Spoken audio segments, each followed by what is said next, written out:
Cadet college وارسک میں نویں سالانہ یوم والدین کی پروقار تقریب کا انعقاد کیا گیا۔ تقریب میں بڑی تعداد میں کیڈٹس کے والدین سمیت سول اور عسکری حکام نے شرکت کی ہے۔ تقریب کے مہمان خصوصی انسپکٹر جنرل فرنٹیئر کوڈ نارتھ تھے۔ اس موقع پر کیڈٹس کے چاق و چوبند دستے نے مہمان خصوصی کو سلامی بھی پیش کی ہے۔ مہمان خصوصی نے پریڈ کا معائنہ کیا اور کیڈٹ کالج میں نصابی اور غیر نصابی سرگرمیوں میں اعلیٰ کارکردگی دکھانے والے کیڈٹس میں میڈلز، شیلڈز اور ٹرافیاں تقسیم کی۔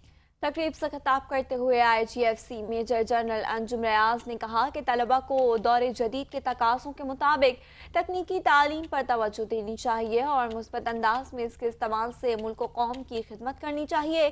تقریب کے دوران کیڈٹس نے جمناسٹک، ایتھلیٹکس اور ٹینٹ پینکنگ کا شاندار مظاہرہ کیا، جبکہ بینڈز اور کلچرل رقص کا بھی مظاہرہ کیا۔